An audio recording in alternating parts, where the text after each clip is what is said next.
नमो देव्ये महादेव्ये शिवायै सततं नमः। नमः प्रकृते भद्राय निहितः प्रणता स्मतां।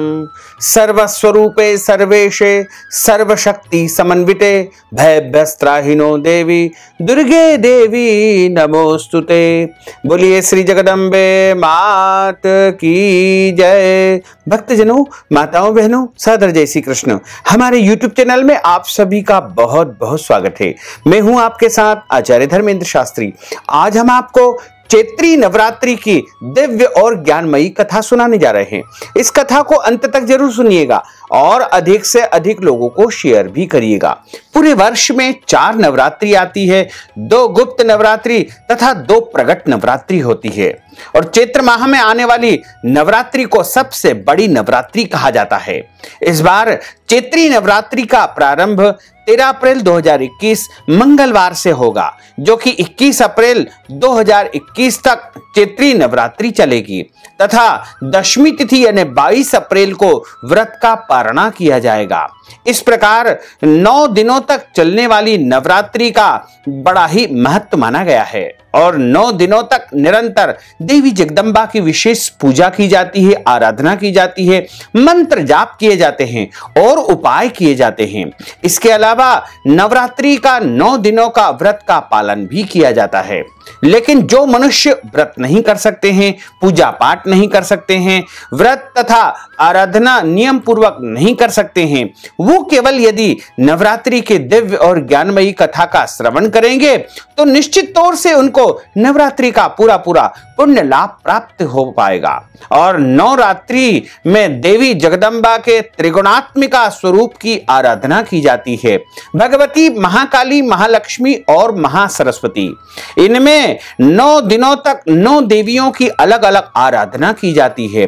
प्रथमम शैलपुत्री च, द्वितीयम ब्रह्मचारिणी, तृतीयम चंद्रघंटेति, कूष्मांडेति, चतुर्थकम पंचमम स्कंदमातेति, षष्ठम कात्यायनीति च, सप्तमम कालरात्रीति, महागौरीति चाष्टमम, नवमम सिद्धिदात्री च, नवदुर्गा प्रकीर्तितः। इस प्रकार 9 दिनों तक निरंतर पहले दिन मां शैलपुत्री की पूजा की जाती है तथा दूसरे दिन ब्रह्मचारिणी देवी की, तीसरे दिन चंद्रघंटा देवी की और चौथे दिन मां कुष्मांडा देवी की तथा 5वें दिन स्कंद माता देवी की और 6ठे दिन कात्यायनी देवी की, 7वें दिन माता कालरात्रि की, 8वें दिन माता महागौरी की और 9वें दिन सिद्धिदात्री देवी का पूजन किया जाता है। पहली दुर्गा को शैलपुत्री कहा जाता है और शैलपुत्री हिमालय की पुत्री होने के कारण इन्हें शैलपुत्री कहा जाता है। और नवरात्रि के पहले दिन माता शैलपुत्री की पूजा हो जाती है और इनको गाय के घी का भोग लगाया जाता है। भोग लगा करके इस वस्तु का या तो प्रसाद रूप में आप उपयोग कर सकते हैं या फिर ब्राह्मण को दान भी कर सकते हैं। इसके अलावा दूसरे दिन माता ब्रह्मचारिणी का पूजन किया जाता है। ब्रह्मचारिणी का अर्थ होता है तपश्चारिणी। भगवान शंकर को पति रूप में प्राप्त करने के लिए मां दुर्गा ने घनघोर तपस्या की थी और इन्हें तपश्चारिणी के कारण ही जो है ब्रह्मचारिणी इनका नाम पड़ा तथा इनको शक्कर का भोग लगाया जाता है। तीसरे दिन की जो अधिष्ठात्री देवी है उनका नाम है चंद्रघंटा। घंटे के आकार का अर्ध चंद्र है, इसी कारण इन्हें चंद्रघंटा देवी कहा जाता है। नवरात्रि के तीसरे दिन इनका पूजन अर्चन किया जाता है और समस्त सिद्धियां इनकी आराधना से प्राप्त हो जाती है। इनको दूध या दूध से बनी मिठाई का भोग लगाया जाता है। चौथे दिन की अधिष्ठात्री देवी मां कुष्मांडा देवी होती है। दुर्गा का चतुर्थ रूप कुष्मांडा देवी है। अपने उदर से अंड अर्थात ब्रह्मांड को उत्पन्न करने के कारण इन्हें कुष्मांडा देवी के नाम से जाना जाता है। इनकी पूजा तथा आराधना करने से भक्त की समस्त इच्छाएं पूरी हो जाती है तथा इनको मालपुए का भोग लगाया जाता है। इसके बाद 5वीं दुर्गा जो कि स्कंद माता के रूप में पूजी जाती है। स्कंद कुमार कार्तिक स्वामी की माता होने के कारण इनका नाम स्कंद माता पड़ा और इनकी पूजा करने से समस्त सिद्धियां प्राप्त हो जाती है। स्कंद माता को केले का भोग लगाया जाता है। इसके बाद छठी दुर्गा का नाम है कात्यायनी देवी। दुर्गा का षष्ठम स्वरूप कात्यायनी देवी होता है। महर्षि कात्यायन की तपस्या से प्रसन्न होकर के आदि शक्ति ने उनके यहाँ पुत्री के रूप में जन्म लिया था। इसी कारण इनका नाम कात्यायनी देवी पड़ा। कात्यायनी देवी को प्रसन्न करने के लिए शहद का भोग इनको लगाया जाता है। उसके बाद सातवीं दुर्गा के रूप में माता कालरात्रि का पूजन किया जाता है और कालरात्रि का पूजन करने से मनुष्य की समस्त इच्छाएं पूर्ण हो जाती है। कालरात्रि को भोग के रूप में गुड़ का नैवेद्यम लगाया जाता है। उसके बाद आठवीं दुर्गा श्री महागौरी, आठवीं दुर्गा महागौरी का पूजन किया जाता है और नवरात्रि के 8वें दिन यानी अष्टमी तिथि को महागौरी का पूजन किया जाता है तथा इनको नारियल का भोग लगाया जाता है। समस्त सिद्धियां और समस्त असंभव कार्य महागौरी के पूजन से मनुष्य के पूर्ण हो जाते हैं और नारियल का भोग लगाने से मनुष्य को समस्त सिद्धियों की प्राप्ति हो जाती है। इसके बाद 9वें दिन की अधिष्ठात्री देवी होती है सिद्धिदात्री। सिद्धिदात्री मां दुर्गा का 9वां स्वरूप है और इनकी पूजा करने से, आराधना करने से मनुष्य को समस्त सिद्धियां प्राप्त हो जाती है। इन्हें तिल का भोग लगाया जाता है। काले तिल या सफेद तिल दोनों में से जो भी उपलब्ध हो उनका भोग लगा करके या तिल से बनी मिठाई का नैवेद्यम मां सिद्धिदात्री को लगा करके स्वयं प्रसाद रूप में ग्रहण करे या फिर ब्राह्मण को दान भी कर सकते हैं। इस प्रकार 9 दिनों तक भगवती की आराधना करने के बाद में 9वें दिन या 8वें दिन कन्या भोजन किया जाता है, कन्या पूजन किया जाता है और हवन का कार्य भी संपन्न होता है। इस प्रकार भगवती की आराधना करने से मनुष्य के समस्त मनोकामनाएं, समस्त इच्छाएं पूर्ण हो जाती है। नवरात्रि की दिव्य कथा जो पुराणों में बताई गई है वह इस प्रकार है। इसके बाद जो दुर्गा सप्तशती में जो कथा बताई है वो भी हम आपको सुनाएंगे। पहले हम पौराणिक कथा आपको सुनाने जा रहे हैं। पीठक नाम के मनोहर नगर में एक अनाथ ब्राह्मण निवास करता था। वह भगवती दुर्गा का परम भक्त था। उसके यहाँ सुमति नाम की एक अत्यंत सुंदर कन्या थी। अनाथ प्रतिदिन दुर्गा मां की पूजा करके हवन किया करता था। उस समय सुमति भी नियम से वहां उपस्थित होती थी। एक दिन सुमति अपनी सखियों के साथ में खेलने के लिए लग गई और भगवती के पूजन में उपस्थित नहीं हुई। उसके पिता को पुत्री की ऐसी असावधानी देख करके क्रोध आया और पुत्री से कहने लगा कि हे दुष्ट पुत्री, आज प्रभात से तुमने भगवती जगदम्बा दुर्गा का पूजन नहीं किया है। इस कारण मैं किसी कुष्ठी और दरिद्र मनुष्य के साथ में तेरा विवाह करूंगा।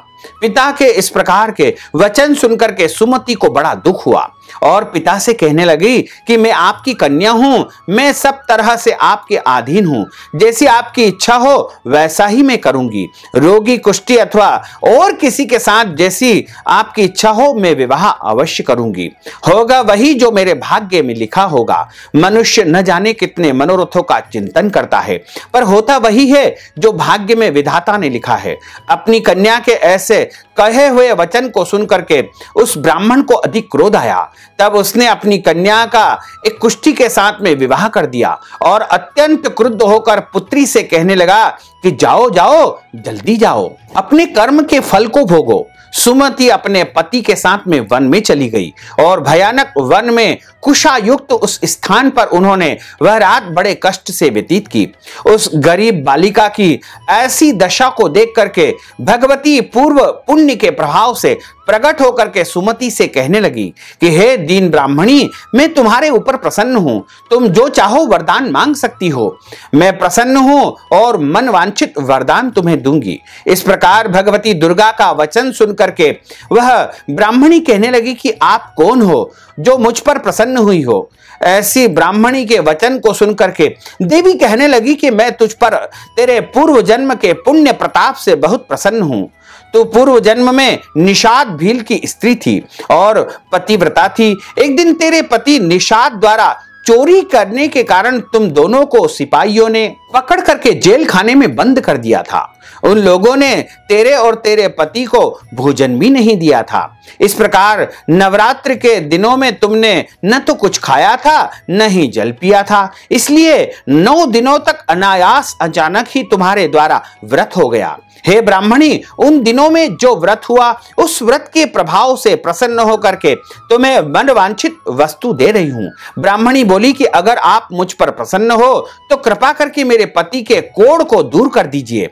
उसके पति का जो शरीर था वह भगवती की कृपा से कुष्ठहीन होकर के कांति युक्त और अत्यंत सुंदर हो गया और उसके पति की सारी कोढ़ समाप्त हो गई तथा उन दोनों पति पत्नी ने विधि विधान से भगवती जगदम्बा की पूजा की और 9 दिनों तक निरंतर व्रत रखा और प्रत्येक वर्ष सभी नवरात्रि में विधि विधान से भगवती की आराधना तथा पूजा करने लगे और इस संसार में बहुत से सांसारिक सुखों को भोग करके अंत में वैकुंठ लोक को मोक्ष पद को प्राप्त हो गए। इस प्रकार नवरात्रि का जो व्रत रखता है और भगवती जगदम्बा की आराधना करता है उसके जीवन की समस्त इच्छाएं, समस्त मनोकामनाएं अवश्य ही पूर्ण हो जाती है। अब हम आपको श्री दुर्गा सप्तशती की दिव्य और ज्ञानमयी कथा सुनाने जा रहे हैं। इस कथा को बड़े ध्यानपूर्वक मनन से आपको सुनना चाहिए और इसका मनन भी आपको करना चाहिए। श्री दुर्गा सप्तशती के पहले अध्याय की जो कथा प्रारंभ होती है वो इस प्रकार है। प्राचीन काल में स्वरोचिष्ट नाम के मनवंतर में सुरत नाम से विख्यात एक बहुत ही प्रतापी राजा हुए। वे प्रजाओं का पालन अपनी संतान के समान किया करते थे और कोला विध्वंसी नामक क्षत्रिय उनसे द्वेष करने लगे। राजा सुरथ अपने विपक्षियों के साथ भीषण संग्राम किया परंतु विरोधियों द्वारा पराजित हो गए और अपनी राजधानी में वापस लौट आए।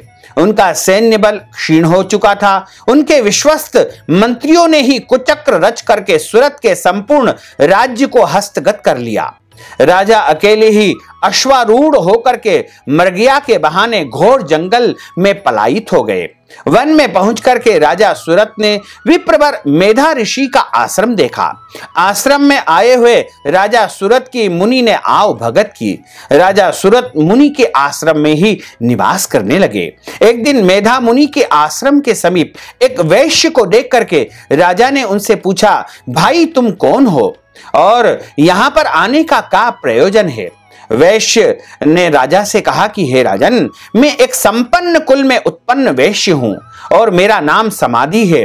धन लोलुप स्त्री पुत्रों ने अपने स्वार्थ साधन के लिए मुझे घर से बाहर निकाल दिया है परंतु इस समय मेरे मन में उन्हीं कुटुंबियों के प्रति चिंता हो रही है। वे सब न जाने किस परिस्थिति में होंगे। वैश्य की बात को सुनकर के राजा ने उनसे पूछा कि अपने प्रियजनों ने धन लिप्सा के कारण, लोभ के कारण तुम्हें घर से निष्कासित कर दिया है। उन स्वार्थ परायण स्वजनों के ऊपर तुम्हारी इतनी गाढ़ी ममता क्यों है? उनके प्रति तुम्हारा इतना प्रेम भाव क्यों झलक रहा है? वह वैश्य राजा से बोला, आपका यह प्रश्न उचित है, फिर भी मेरा मन उन स्वार्थी कुटुंबियों की ममता छोड़ने को तैयार नहीं है। अब आप ही बताइए कि मैं क्या करूं? अपने प्रश्नों का समाधान पाने के लिए सुरथ और समाधि नामक वैश्य एक साथ मेधा मुनि के समक्ष उपस्थित हुए। राजा ने कहा कि हे मुनि श्रेष्ठ, मैं इस बात को जानता हूं कि अब मेरा राज्य पर कोई प्रभुत्व नहीं रहा है और वैश्य भी मेरे ही समान अपने पुत्र, स्त्री और सेवकों द्वारा त्याग कर दिया गया है। फिर भी हम दोनों अभी भी अपने कुटुंबियों के मोह से ग्रस्त हैं। हे महाभाग, हे महर्षि, ऐसा क्यों हो रहा है? राजा की बात को सुनकर के ऋषि ने कहा, हे राजन, जगन्नियता विष्णु भगवान की योग निद्रा रूपिणी महामाया द्वारा ही यह सारी सृष्टि आच्छन्न हो रही है। महामाया ज्ञानियों के चित्त को भी बलपूर्वक खींच करके मोह सागर में डाल करके मोहग्रस्त कर देती है। इतना सुनकर के राजा ने प्रश्न किया कि हे भगवान, जिन्हें आप महामाया कह रहे हैं वे देवी कौन है? हे ब्राह्मण, उनका प्रादुर्भाव, उनका प्रागट्य किस प्रकार हुआ है? उनके क्या क्या चरित्र है? हे ब्रह्मविदों में श्रेष्ठ, उन देवी की कथा को मैं आपके मुख से सुनना चाहता हूं। ऐसा सुनकर के ऋषि ने कहा कि हे राजन, उन देवी का वास्तव में रूप जो है सनातन है और संपूर्ण विश्व उन्हीं के स्वरूप मात्र से है। प्रलय काल में जब भगवान विष्णु शेष शैया पर योग निद्रा अभिभूत हो रहे थे, उसी समय उनके कानों के मेल से दो भीषण दानव मधु और केठप की उत्पत्ति हुई। जन्म लेने के बाद तत्काल वे दोनों दैत्य सृष्टिकर्ता ब्रह्मा जी का वध करने के लिए तैयार हो गए। उसी समय भगवान ब्रह्मा जी जो है विष्णु भगवान के नाभि कमल में स्थित थे।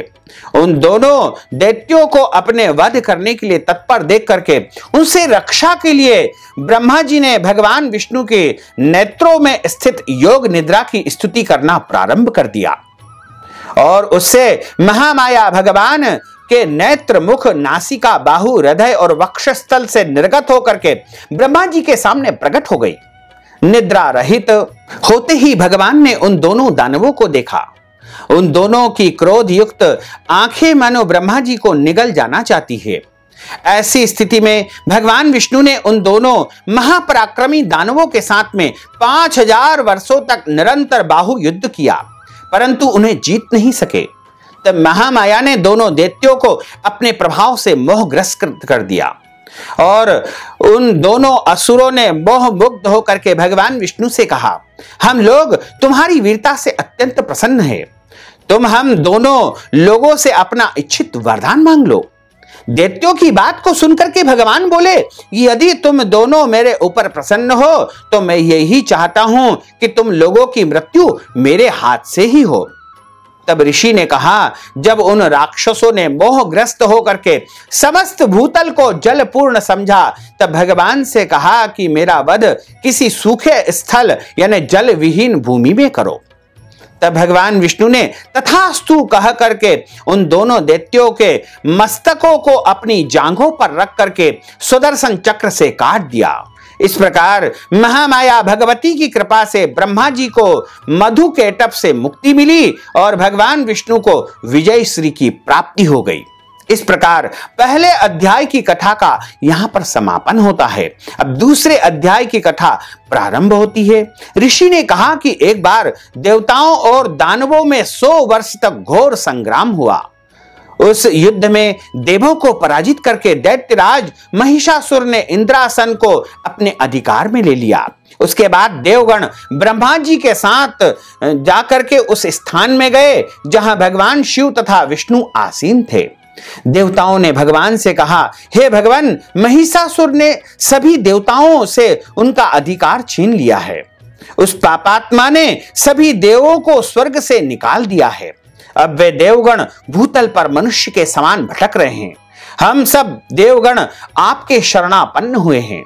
अब आप कृपा करके अपराजय दानव के नाश का कोई तो उपाय बताइए। देवताओं के मुख से ऐसी अनहोनी घटना को सुनकर के भगवान विष्णु और शिव जी दानवों पर अत्यंत कुपित हुए। तब अत्यंत क्रोधाविष्ट भगवान विष्णु के मुख से एक महान तेज का उदय हुआ। उसके बाद ब्रह्मा तथा शिव जी के शरीर से भी उसी प्रकार से तेज निकला। इसी प्रकार के क्रमशः इंद्रादि देवों के शरीर से भी तेज प्राप्त हुआ। तत्पश्चात वह तेज पुंज संयुक्त रूप से एक नारी के रूप में बदल गया। समग्र देवों के संयुक्त तेज से प्रकट हुई उस देवी की मूर्ति को देख करके देवगण अत्यंत प्रसन्न हुए। सभी ने अपने अपने अस्त्र तथा शस्त्र और रत्न आदि अर्पित करके भगवती सिंहनादिनी का सिंह वाहिनी का जयनाद किया।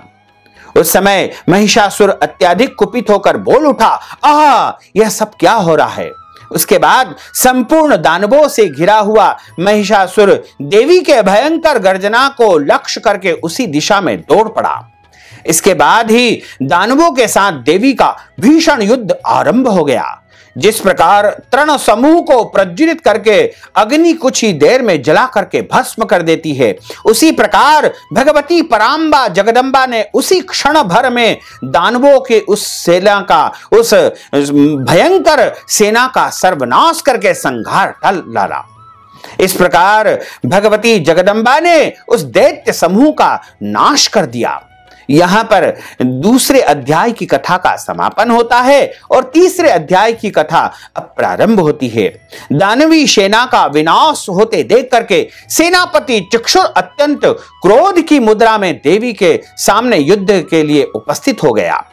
देवी को लक्ष्य करके उस महादानव ने अपने शूल को देवी की ओर फेंका, परंतु देवी के शूल से टकरा करके उस दानव का शूल 100 खंडों में टूट टूट करके बिखर गया और देवी के चलाए हुए उस शूल के द्वारा महाबलवान दानव के प्राण निकल गए।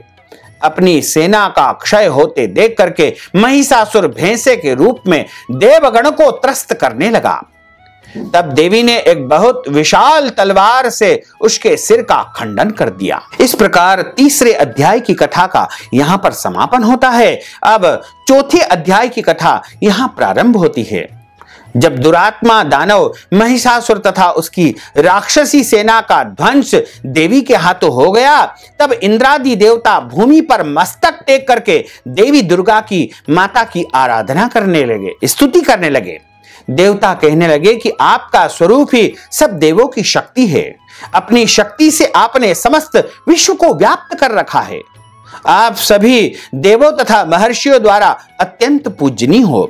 आप सब की रक्षा करने वाली हो, सबका कल्याण करने वाली हो।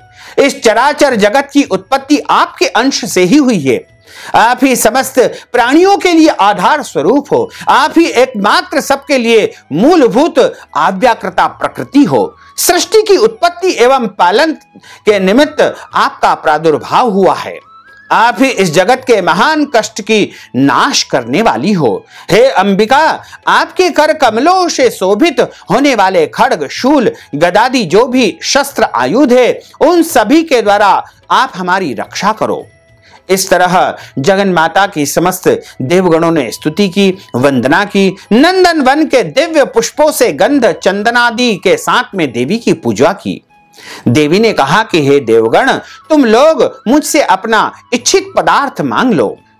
देवी की इस बात को सुन करके सभी देवता कहने लगे कि हम जब भी आपका स्मरण करें तब आप प्रसन्न होकर के हमें दर्शन दे, हमारा मार्गदर्शन करे और हमारे समस्त कष्टों का विनाश करे। हे अंबिके, जो भी कोई आपका गुणगान करेगा उसे आप धन धान्य एवं स्त्री पुत्र आदि से युक्त करके और सदैव उसके ऊपर कृपा दृष्टि बनाए रखोगी और हमारे ऊपर भी सदैव प्रसन्न रहोगी। इस प्रकार दुर्गा सप्तशती की चौथे अध्याय की कथा का यहाँ पर समापन होता है। अब पांचवें अध्याय की कथा का प्रारंभ होता है। ऋषि ने आगे कहना प्रारंभ किया। प्राचीन काल में शुंभ और निशुंभ नामक महाबलवान दानवों ने बल मद से गर्वित होकर इंद्रासन को अपने आधीनस्थ कर लिया था। इससे दुखी होकर के सभी देवता हिमालय पर्वत पर पहुंच करके भगवती महामाया विष्णु माया की स्तुति करने लगे। देवताओं ने कहा, देवी को नमस्कार है। महादेवी शिवा को हम सभी प्रणाम करते हैं। प्रकृति एवं भद्रा को नमस्कार है। हम लोग नियम पूर्वक जगत जननी जगदम्बा की वंदना करते हैं। रौद्रा, नित्या, गौरी एवं धात्री देवी को हमारा बारंबार नमस्कार है। ज्योत्सनामयी, चंद्र स्वरूपिणी तथा सुख स्वरूपिणी देवी की हम सतत वंदना करते हैं। शरणापन्नों के लिए कल्याणमयी, वृद्धिकरी एवं सिद्धि स्वरूपिणी देवी को हम बारंबार प्रणाम करते हैं।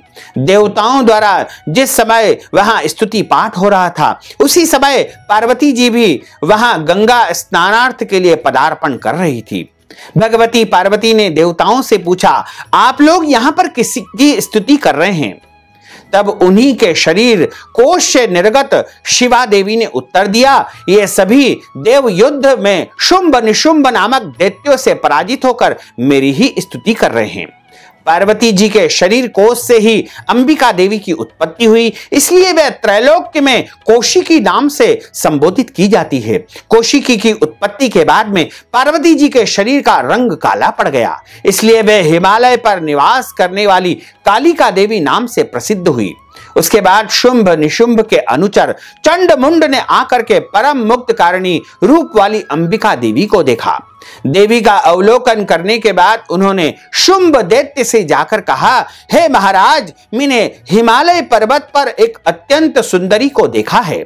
आप स्त्रियों में रत्न रूपी देवी को अपनी अनुगामिनी अर्धांगिनी बना लीजिए। चंड मुंड के मुख से इस बात को सुनकर के शुंभ ने उस राक्षस से कहा कि तुम उसे प्रलोभन देकर के शीघ्र ही मेरे पास लाने की चेष्टा करो। शुंभ का आदेश मिलते ही वह दानव पर्वत के उस रमणीक भाग में आ पहुंचा जहां पर भगवती देवी पहले से विराजमान थी। तब शुंभ के दूत ने देवी से मधुर वचन में कहा। दूत ने देवी से कहना प्रारंभ किया, हे देवी, दैत्यराज शुंभ ने जो संदेश मुझे कहलाया है, मुझे भेजा है, उसे तुम ध्यान पूर्वक सुनो। हे देवी, हम लोग तुम्हें नारियों में रत्न मानते हैं, अतः तुम मेरे महाबलवान भाई निशुंभ के साथ रह करके सुर दुर्लभ सुखों का उपभोग करो और मेरी पत्नी बनना सहर्ष स्वीकार करो। दूत द्वारा इस प्रकार की बात को सुनकर के भगवती दुर्गा मुस्कुराते हुए बोली कि हे दूत, इस विषय में मैंने प्रतिज्ञा की है कि जो भी प्राणी मुझे समर में युद्ध में पराजित करेगा उसी से मैं विवाह करूंगी।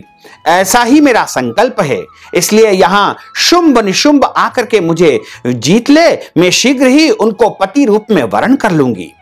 देवी की इस बात को सुनकर के दूत ने कहा कि हे देवी, इस विश्व में ऐसा कोई जीवधारी नहीं है जो शुंभ निशुंभ के सामने खड़े होने का सामर्थ्य रखता हो, अतः तुम मेरे साथ चली चलो, अन्यथा हम तुमको बलपूर्वक यहां से ले जाएंगे। दूत की बात को सुनकर के देवी ने कहा, तुम्हारा कहना ठीक है, परंतु मैं अपनी प्रतिज्ञा के कारण विवश हूं, इसलिए तुम अपने स्वामी से मेरी बात समझा कर कहो, उसके बाद जैसा उचित होगा वैसा ही वो समझ लेंगे, वैसा ही कर लेंगे।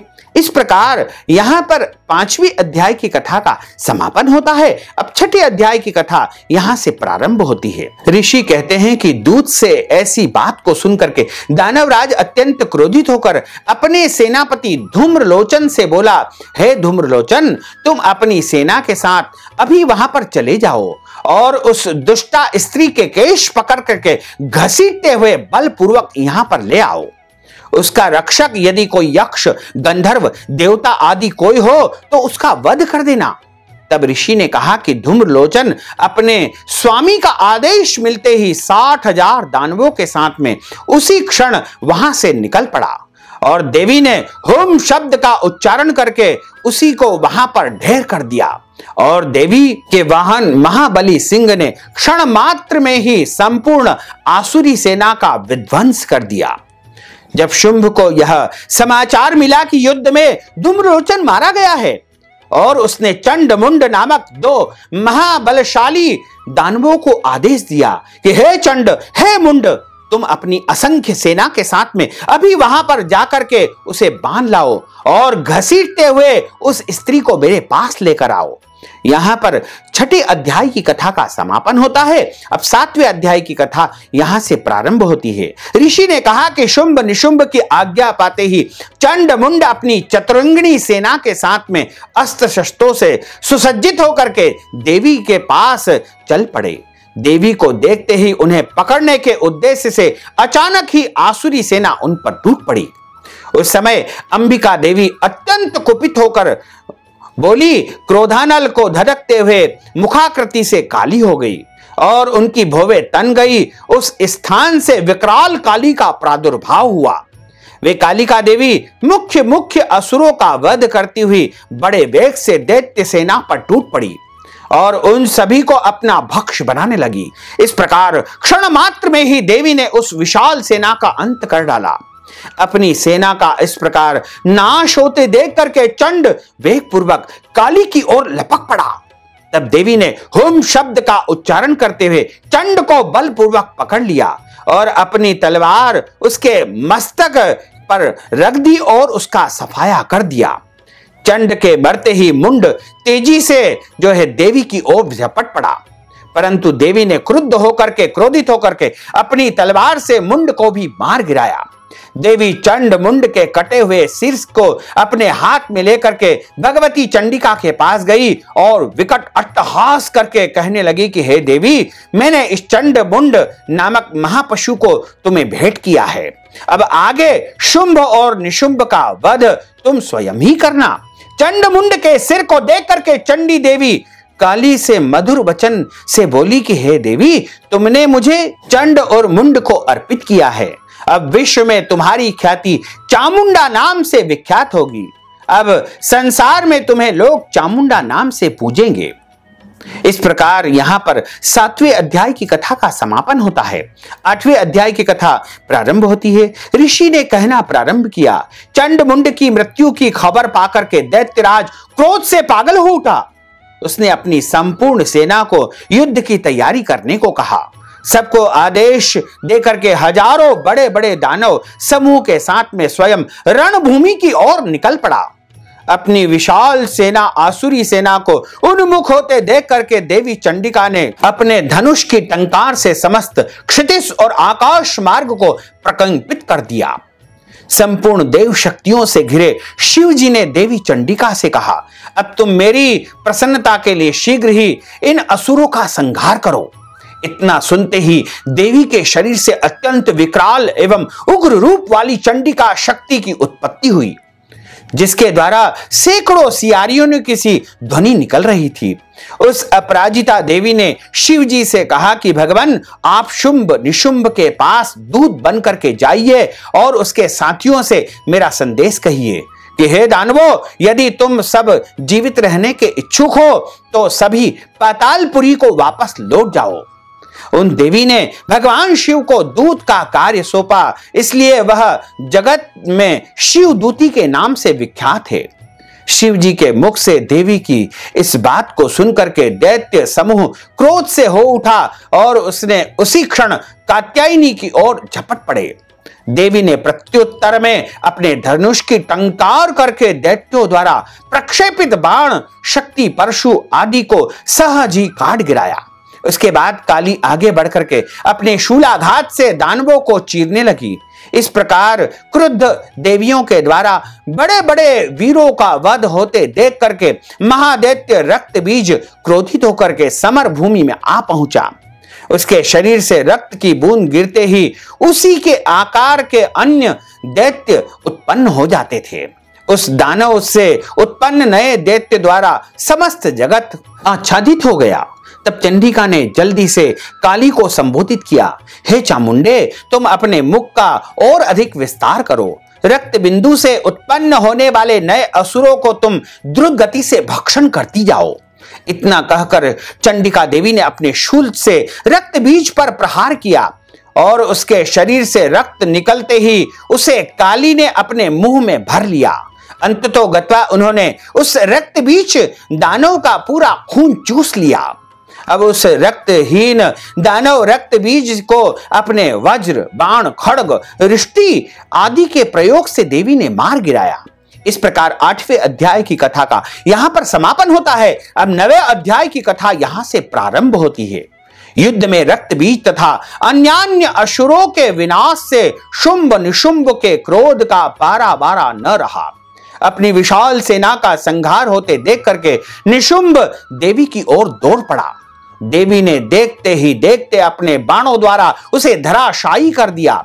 अपने महापराक्रमी भाई को भूमि पर गिरते देख करके शुंभ क्रोध वेश में देवी पर लपका। तब चंडिका ने क्रोध करके अपने त्रिशूल से शुंभ पर भीषण प्रहार किया। उस भयंकर आघात से मूर्छित होकर महादानव शुंभ पृथ्वी पर गिर पड़ा। इतने में निशुंभ की मूर्छा दूर हो गई और वह त्रिशूल लेकर दौड़ पड़ा। उसने पहले देवी की ओर शूल द्वारा उसके हृदय को भेद दिया।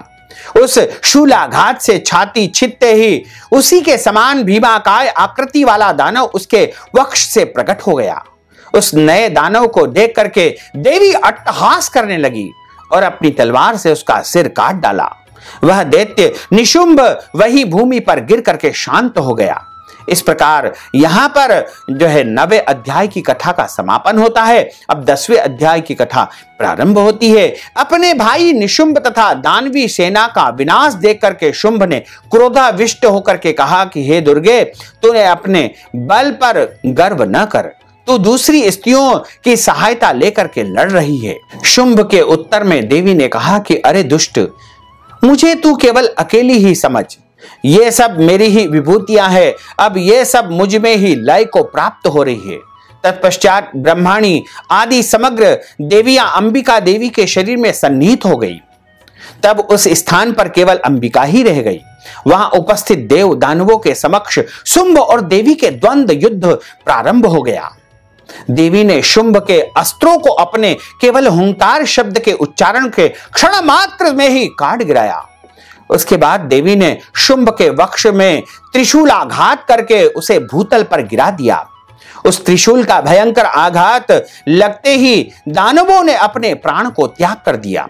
इस प्रकार 10वें अध्याय की कथा का यहां समापन होता है। अब 11वें अध्याय की कथा प्रारंभ होती है। देवी द्वारा शुंभ वध होने पर इंद्रादिक देवताओं ने अग्नि देव को आगे करके कात्यायनी देवी की स्तुति करना आरंभ कर दिया। देवताओं ने कहा कि शरणागत की पीड़ा निवाश विनाश करने वाली हे देवी, आप हमारे ऊपर प्रसन्न हो जाइए, संपूर्ण विश्व की जननी प्रसन्न हो जाइए। हे विश्वेश्वरी, इस समस्त विश्व का परित्राण करो। हे देवी, आप ही निखिल ब्रह्मांड की एकमात्र अधिष्ठात्री देवी हो, विश्व की पीड़ा निवारणी देवी हो।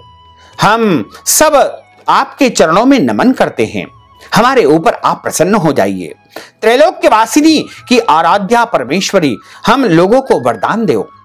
तब देवी ने कहा कि देवो, मैं वरदान देने के लिए तैयार हूं, तुम अपना इच्छित वरदान मुझसे मांग लो। देवताओं ने कहा कि हे सर्वेश्वरी, आप इसी प्रकार त्रैलोक्य की बाधाओं का निवारण करती रहें और हमारे शत्रुओं का नाश करें। इतना सुनकर के देवी ने कहा कि देवो, वैवस्वत मनवंतर के 28वें युग में शुंभ निशुंभ नामक 2 एवं अन्य दानवों का प्रागट्य होगा। उस काल में मैं नंद गोप की पत्नी यशोदा के गर्भ से अवतरित होकर के विंध्य पर्वत में निवास करूंगी। उन दोनों कथित दानवों का वध करूंगी। इसके अनंतर मैं पृथ्वी पर भयंकर रूप से अवतरित होकर के वैप्रचित्त नामधारी असुरों का संहार करूंगी। दैत्यों को अपना आहार बनाते समय मेरे दांत अनार पुष्प की भांति लाल वर्ण के हो जाएंगे। इस कारण भक्तगण मुझे रक्त दंतिका नाम से संबोधित करेंगे। इसके बाद जब पृथ्वी पर 100 वर्षों तक अवर्षण का प्रकोप रहेगा, यानी वर्षा नहीं होगी, तब मुनियों के स्तवन से मैं भूमि पर अयोनिजा नाम रूप में प्रकट हो जाऊंगी। उत्पन्न होते ही मुनियों के शत नेत्रों से देखूंगी, तब सभी मानव मुझे शताक्षी नाम से मेरा गुणानुवाद करेंगे। हे देवो, उस समय मैं अपने शरीर से उत्पन्न शाकों द्वारा ही संपूर्ण विश्व का भरण पोषण करूंगी। इस कारण पृथ्वी में शाकंभरी नाम से मेरी प्रसिद्धि होगी। उस अवतार से मैं दुर्ग नामक महादानव का वध करूंगी। इससे मेरा नाम दुर्गा नाम से विख्यात होगा। जब मैं भीम रूप बन करके मुनियों के रक्षार्थ हिमालय वासी दानवों का भक्षण करूंगी, उस समय मेरा नाम भीमा देवी होगा। और इसके बाद अरुण नामक असुर त्रैलोक्य में उपद्रव करेंगे। तब मैं लोक रक्षार्थ षटपाद युक्त असंख्य भ्रमों के वेश से उनका विनाश करूंगी। इस समय सभी लोग मुझे भ्रामरी नाम से संबोधित करेंगे।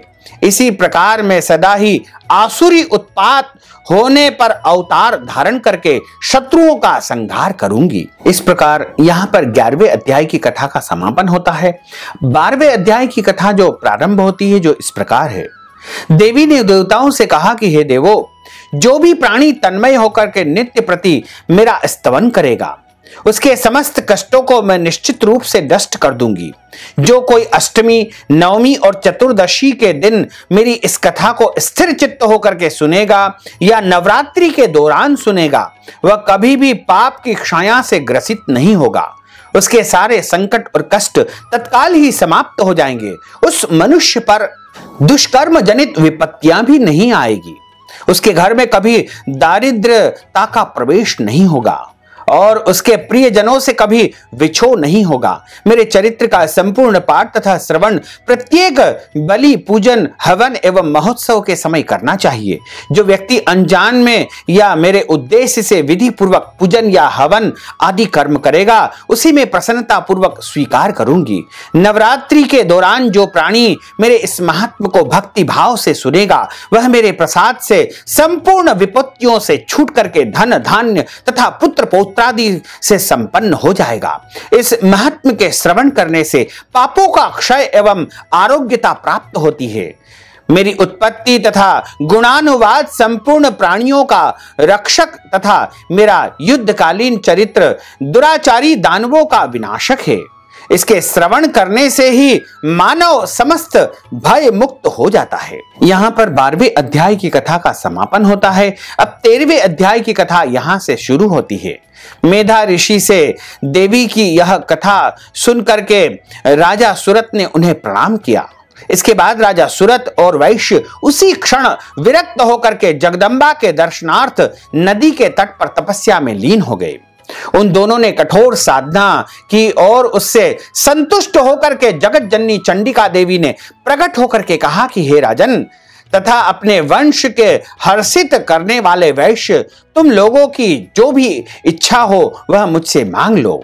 राजा ने देवी की बात को सुनकर के पूर्व जन्म में अखंड राज्य सुख भोग करने का वरदान तथा वर्तमान जन्म में भी शत्रु के सैनिक समूह को परास्त करके पुनः राज्य हस्तगत करने का वरदान प्राप्त किया। वैश्य बहुत ही बुद्धिमान था। उसका चित्त सांसारिक कर्मों से विरक्त हो चुका था।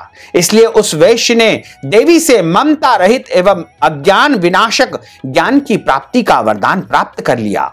देवी ने पुनः कहा कि हे राजन, तुम अपने राज्य को प्राप्त करोगे और शत्रुओं को पराजित करके अल्प समय में ही जो है सब कुछ प्राप्त कर लोगे। अब इस प्रकार इस राज्य पर तुम्हारा ही स्थायी प्रभुत्व रहेगा। तुम मृत्यु के बाद सूर्य देव के अंश से जन्म ग्रहण करके इस भूलोक से सावर्णिक मनु के नाम से विख्यात हो जाओगे।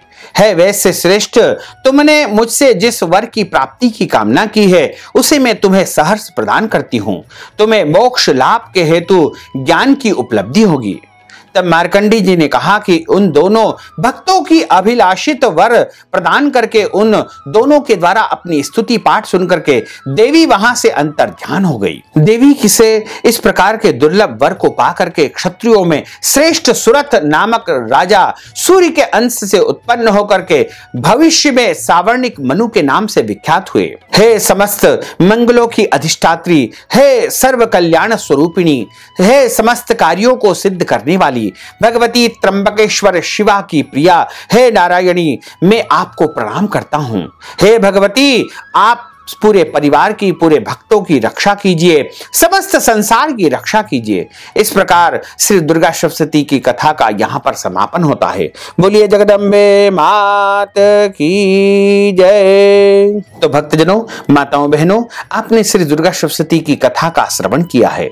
यदि आप कथा के निमित्त या नवरात्रि के निमित्त कोई भी दान पुण्य करना चाहते हैं तो नगद राशि के रूप में हमारे पेटीएम के माध्यम से, हमारे गूगल पे के माध्यम से या फोन पे के माध्यम से नगद राशि पहुंचा करके नवरात्रि का पूरा पुण्य लाभ प्राप्त कर सकते हैं। साथ ही आपसे अनुरोध है कि हमारे इस ज्ञानवर्धक वीडियो को अधिक से अधिक लोगों को शेयर करिएगा, लाइक करिएगा, कमेंट करिएगा और यदि अभी तक आपने सब्सक्राइब नहीं किया तो अभी और इसी समय सब्सक्राइब अवश्य कर लीजिए। आपको और आपके पूरे परिवार को सादर जय श्री कृष्ण, सादर धन्यवाद।